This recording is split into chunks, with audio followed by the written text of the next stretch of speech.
우리가 오늘 걸어가는 이 길이 가치 있고 의미 있는 길임을 믿고 신뢰합니다. 오늘 그 길을 다시 걸어갈 때 포기하지 않고 하나님의 마음을 아는 자로 걸어가시길 바랍니다. 다 함께 사도신경으로 우리의 신앙을 고백하겠습니다. 전능하사 천지를 만드신 하나님 아버지를 내가 믿사오며 그 외아들 우리 주 예수 그리스도를 믿사오니 이는 성령으로 잉태하사 동정녀 마리아에게 나시고 본디오 빌라도에게 고난을 받으사 십자가에 못 박혀 죽으시고 장사한 지 사흘 만에 죽은 자 가운데서 다시 살아나시며 하늘에 오르사 전능하신 하나님 우편에 앉아 계시다가 저리로서 산 자와 죽은 자를 심판하러 오시리라. 성령을 믿사오며 거룩한 공회와 성도가 서로 교통하는 것과 죄를 사하여 주시는 것과 몸이 다시 사는 것과 영원히 사는 것을 믿사옵나이다. 아멘.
오늘 우리가 함께 나눌 말씀은 에레미야 19장 1절부터 6절입니다. 여호와께서 이와 같이 말씀하시되 가서 토기장에 옹기를 사고 백성의 어른들과 제사장의 어른 몇 사람과 하시드문 어귀 곁에 있는 흰놈의 아들의 골짜기로 가서 거기에서 내가 네게 이른 말을 선포하여 말하기를 너희 유다 왕들과 예루살렘 주민아 여호와의 말씀을 들으라. 만군의 여호와 이스라엘의 하나님이 이같이 말씀하시되 보라, 내가 이곳에 재앙을 내릴 것이라.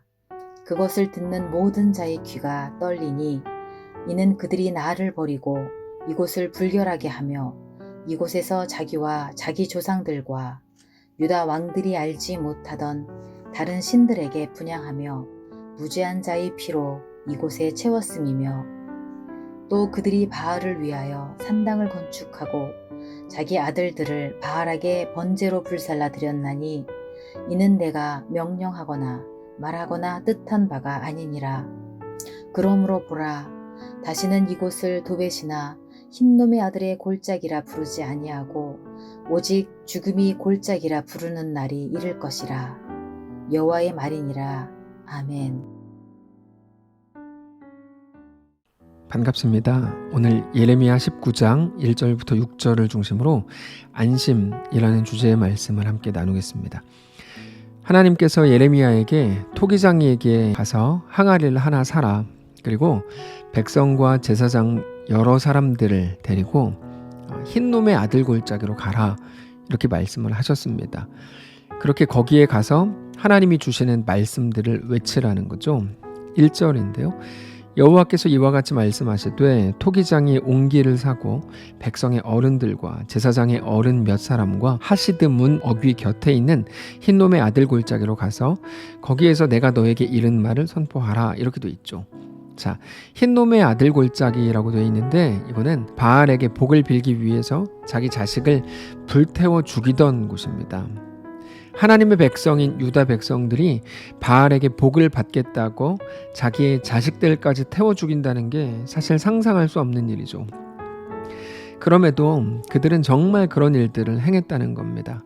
그래서 하나님께서 그들에게 대한 징계와 심판을 말씀을 하시는 겁니다.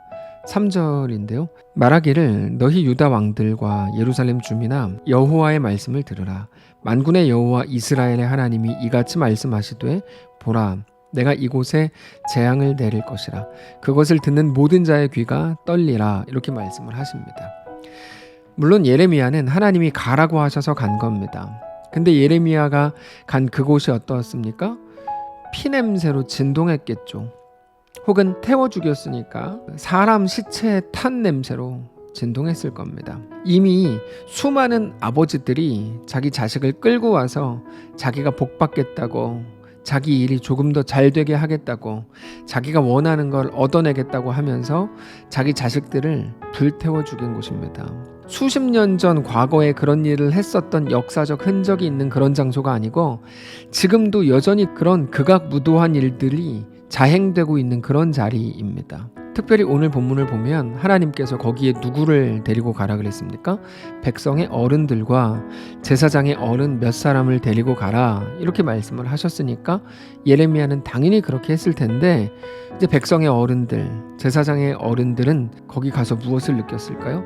사실 그들은 다 알고 있는 장소죠. 다 알고 있는 죄악이었을 거예요. 그런 것들이 도덕적으로 말도 안 되는 일일 뿐 아니라 하나님께 대해서도 심각한 범죄요, 도전이라는 것을 알고 있었음에도 불구하고 자기 자식을 불태워 죽이려고 온 아버지들의 진심, 그들의 열정, 그들의 소원이라는 미명하에 누구도 막지 못했던 거죠. 그냥 조용히 알면서도 눈 감아주는, 그저 그렇게 넘어가는 자리가 흰놈의 아들 골짜기였을 겁니다. 그러니까 누구도 막지 못했던 것을 하나님께서 지금 말씀으로 막겠다라고 하시는 거죠. 뭐 당연한 게 아닌데 이제까지 해왔으니까 당연한 줄로 알고, 그러면서도 딱히 누군가가 나서가지고 이러면 안 된다라고 말하지도 못하는 그런 더러운 사회적 문화와 흐름에 대해서 하나님의 말씀으로 막으시겠다는 겁니다. 예레미야가 지금 거기 서 있는 겁니다. 어떤 느낌이었을까요? 그거는 단지 야 니네가 죄 지었으니까 너희는 이제 죽었다? 이런 마음은 아니었을 겁니다. 그들에게 대한 안타까움과 그렇게 부모의 잘못된 믿음 때문에 불태워 죽어가야 했던 어린아이들, 잊지도 않은 우상에게 절하고 거기에서 복을 얻어내겠다고 하는 무지한 백성들에 대한 분노, 안타까움이 완전히 합쳐져 있는 그런 마음이었을 겁니다. 그 마음을 가지고 하나님의 말씀을 전하는 거죠. 4절인데요. 이는 그들이 나를 버리고 이곳을 불결하게 하며 이곳에서 자기와 자기 조상들과 유다 왕들이 알지 못하던 다른 신들에게 분향하며 무죄한 자의 피로 이곳에 채웠음이며. 그러니까 너희는 하나님을 버렸다. 이곳을 불결하게 했다라고 말씀을 하시는데 흰놈의 아들 골짜기에서 자기 자식을 죽이기만 했던 게 아니고 당연히 거기에는 바알의 분향소를 만들어서 거기에서 바알을 섬기기까지 했습니다. 그러니까 하나님의 땅에 이방 우상 신전이 생기고 우상을 거기에서 또 분향한다는 게 얼마나 말이 안 되는 겁니까? 5절이죠.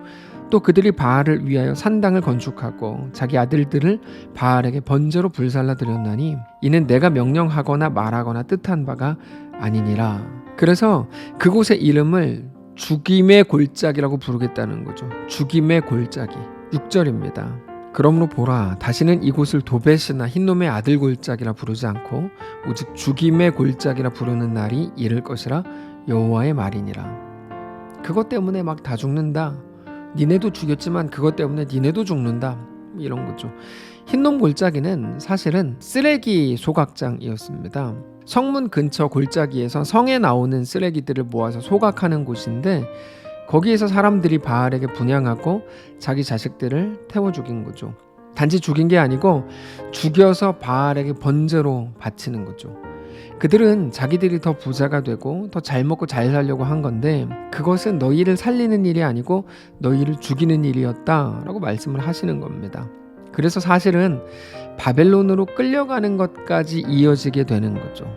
자, 우리는 무엇이 우리를 위한 일인지 반대로 무엇이 우리를 망가뜨리는 일인지 잘 모르고 대충 결정하는 경향이 있습니다. 이 사람들이 여러분 자기들은 정말 내가 그게 옳은 건 줄 알았다. 그게 우리를 위한 것인 줄로 정말로 그렇게 생각했다. 이렇게 항변할지도 모릅니다. 근데 그들의 말이 거짓말이라는 게 아니라 그들의 말이 아무리 참말이라고 해도 그들이 정말 정직하게 잘 몰랐고 그렇게 해서 행한 일이라고 해도 그들의 진심, 정말 자기들을 위한 줄 알고 행했던 그 결정이 그들을 결국에 살리지 못한다는 겁니다. 그 진심의 문제가 아니라는 거예요. 그럼 뭡니까? 우리의 옳음은 오직 하나님이시죠. 하나님이 옳으십니다. 그들 어떻게 했어야 됩니까? 순간적인 어려움에 봉착한 모든 때에도 하나님의 말씀을 의지하고 믿고 그 앞에 순종했어야죠. 그게 하나님이 옳으십니다 라고 말하는 사람들의 마땅한 태도거든요. 우리는 자주 우리의 진심만 가지면 다 된다고 생각합니다. 근데 진심의 끝은 소리를 지르는 것밖에 없습니다. 어떻게 소리 지르죠? 이게 내 진심이라고 소리를 지르죠. 내가 너를 사랑한다고, 사랑해서 그랬다고. 여러분, 그런 무능한 사랑이 어디 있습니까? 진심은 자기 자신에게만 통하는 겁니다. 그거는 객관적이지도 않습니다. 그래서 하나님께서 무엇을 말씀하십니까? 순종과 충성을 요구하시죠. 이게 진심보다 훨씬 강력한 겁니다. 그러면 또 어떤 바보들은 진심이 없어도 충성만 하면 된다고요? 순종만 하면 된다고요? 그거 쇼하는 거 아니에요? 이렇게 묻습니다. 또는 하기 싫은데 억지로 하는 게 무슨 의미가 있습니까? 라고 따집니다. 여러분, 의미와 가치는 거기서 생기지 않습니다. 의미와 가치는 우리 하나님이 우리의 주인이신 것에서 완성됩니다. 사랑은 완전하지 않습니다. 하나님의 말씀을 판단하는 우리 자신도 완전할 수 없습니다. 오늘 본문에서 이 사람들이 장난치려고 또는 하나님을 기분 나쁘게 하려고 흰놈의 아들 골짜기에서 자기 자식들을 불태워 죽였을까요? 전혀 그렇지 않죠. 진심으로 치면 그들만큼 진심이었던 사람들도 없습니다. 그러나 그들의 그 진심이 그들을 죽음으로 몰아가더라는 거죠. 그러면 무엇일까요? 오직 하나님의 말씀 안에 거하는 것이 성도의 삶이다 라고 우리에게 가르쳐주고 있는 겁니다. 근데 잘 생각해 보십시오. 우리가 말씀 안에 거한다고 아무리 다짐을 하고 또 결단을 해도 우리는 우리 현실에서 자주 무너집니다. 자주 의심을 하고 세상으로부터 불어오는 염려 때문에 자주 흔들립니다. 그럼 그때마다 이게 뭐지? 이게 뭔가? 이런 생각이 들죠. 근데 그게 나쁜 생각이 아닙니다. 자연스러운 일입니다. 누구라도 그렇습니다. 대단한 확신을 가지고 한 번 예수 믿었으니까 내가 대단한 확신 속에서 평생을 살겠다. 그런 사람은 없습니다. 인류 역사에 없습니다. 저는 그러는데요. 그거는 뻥입니다. 그렇지 않습니다. 여러분, 우리에게는 언제나 염려의 때, 불안의 때가 반드시 찾아옵니다. 근데 중요한 건 뭐냐면 그때 믿음이 발휘되어야 된다는 거죠. 그게 중요합니다. 이해가 안 되는 순간이 반드시 찾아올 텐데 그때 그 순간마다 하나님은 나의 아버지이시고 나를 위한 완전한 계획을 가지고 계시고 오늘도 나를 가장 완전한 길로 이끄시는 분입니다 라고 하는 그 고백이 우리의 두려움과 우리의 의심을 뚫고 매일같이 우리에게서 고백되어야 한다는 거죠. 결국 현실 속에서 하나님을 믿습니다. 하나님이 내 아버지이신 거, 내 왕이신 거, 내 주인이신 거, 내 전부이신 것을 믿습니다. 내가 주 안에서, 주의 약속 안에서 가장 완전하게 될 것을, 아니 지금 가장 완전한 것을 믿습니다 라고 고백하는 겁니다. 유다 백성은 거기서 실패한 겁니다. 그들이 열심이 없었던 것도 아니고 진심이 없었던 거 아닙니다. 다만 눈에 보이는 대로, 느껴지는 대로, 들리는 대로, 자기들이 옳다고 생각한 대로 거기에서 최선을 다해서 살았기 때문입니다. 그게 최악입니다. 하나님의 백성은 하나님의 말씀대로 살아야 합니다. 어떤 시대이든지 시대는 계속 변하죠. 하나님의 말씀은 변하지 않거든요. 영원히 신실하신 하나님의 말씀을 붙들고 살아야 합니다. 우리의 상황과 우리 환경은 계속 변하죠. 우리는 내년에 1살 더 먹게 될 겁니다. 나이를 먹습니다. 건강이 바뀌고요. 상황이 또 바뀝니다. 하나님의 말씀은 변하지 않습니다. 그래서 푸른 마르고 꽃은 시드나 우리 하나님의 말씀은 영원히 서리라 하라라고 말씀을 하시는 거죠. 사랑하는 성도 여러분, 오늘 어떤 현실 속에서도 오직 하나님만을 믿고 바라보실 수 있길 바랍니다. 우리의 상황이나 환경이 아니라 오직 하나님이 나의 아버지이신 것, 나의 전능자이신 것, 나의 창조주이신 것으로 인해서, 오직 그 사실들로 인해서, 오직 하나님으로 인해서만 안심하는 귀한 우리의 오늘 되시기를 축복합니다. 기도합시다. 살아계신 하나님, 염려되는 일들이 참 많았고 불안한 것들이 많았습니다. 그때마다 이게 뭐지? 내가 생각할 때는 이게 아닌데? 라고 생각될 때가 참 많았습니다. 우리는 우리가 생각하고 판단하고 느껴지는 곳에 우리 진심을 담고 최선을 다해 살았습니다. 내 말씀은 그게 아니라고 말합니다. 오직 하나님을 신뢰하는 것, 눈에 보이지 않는 하나님을 믿는 것, 하나님께 순종하고 충성하는 것이 성도에 마땅한 삶이라고 말합니다. 오늘 우리에게 허락된 오늘의 시간 속에서 그 삶을, 성도의 삶을 살아내기를 원합니다. 우리와 함께하여 주시옵소서. 어떤 상황이든지 결국 변하지 않는 신실하신 하나님의 말씀만을 기억하며 주님과 믿음으로 동행하는 귀한 우리의 오늘이 되도록 축복하시옵소서. 감사드리며 살아계신 예수님의 이름으로 기도합니다. 아멘. 사랑하는 성도 여러분, 하나님께서 오늘 하루를 우리에게 또 허락하셨습니다. 오늘 본문의 이 말씀을 기억하면서 우리에게 허락된 환경과 상황이 어떻게 펼쳐질지라도 그 속에서 온전히 하나님을 신뢰하며 내가 오늘 하나님 안에 있는 것으로 인하여 나는 가장 완전한 것을 믿습니다. 그 고백이 우리의 오늘의 고백 되시기를 축복합니다.